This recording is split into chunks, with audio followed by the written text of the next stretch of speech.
The night it all began was supposed to be harmless fun, just a simple girls' night after years of the same routine.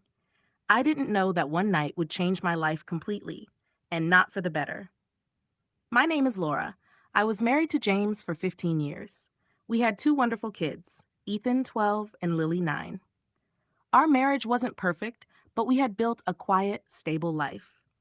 James worked long hours at an engineering firm while I ran a small home baking business. I used to think comfort was enough, but lately, comfort started to feel like boredom. Every day was predictable: breakfast, school runs, dishes, bedtime, repeat. I began craving something different, something that made me feel alive again. That's when my best friend Mia invited me out for a girls' night. "Come on, Laura," she said. "It's just one evening, no kids, no stress, no dishes." That night, I wore a red dress I hadn't touched in years. I felt nervous, almost guilty, leaving James at home, but he smiled and said, "Go enjoy yourself. You deserve it." I wish I'd listened to the kindness behind those words. Because at that bar, I met Ryan. He was the opposite of James in every way: loud, confident, the kind of man who looked at you like you were the only person in the room.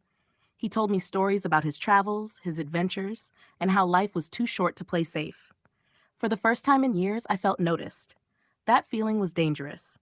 One night turned into messages, messages turned into calls, and soon I found myself meeting him for coffee just to talk. I told myself it was innocent, that I deserved to feel happy. But deep down, I knew I was walking a line I shouldn't cross. James began to notice. "You've been distant lately," he said one evening. "Is everything okay?" Instead of being honest, I got defensive. "Not everything is about you, James. Maybe I just need space." He looked hurt but said nothing. That silence, that quiet disappointment should have stopped me. But instead, I pulled further away. Then came the breaking point.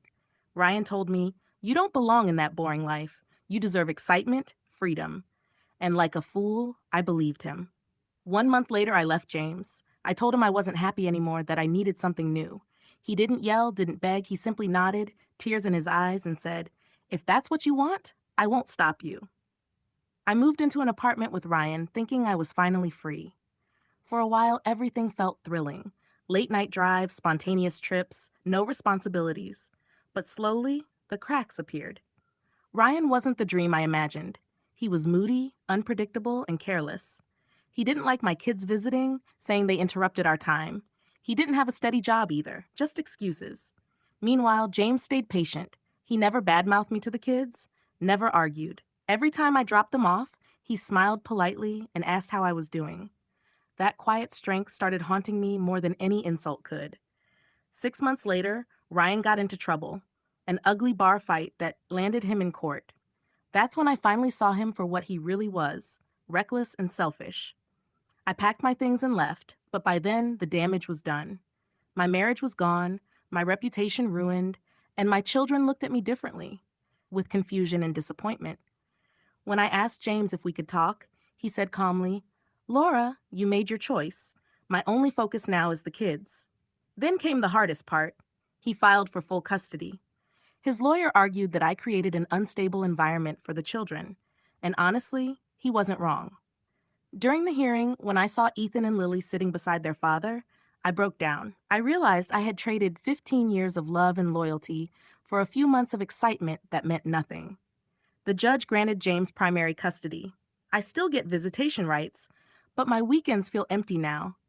I miss their laughter echoing through the house, the warmth of a family I took for granted. Sometimes I see James with them at the park, calm, steady, happy.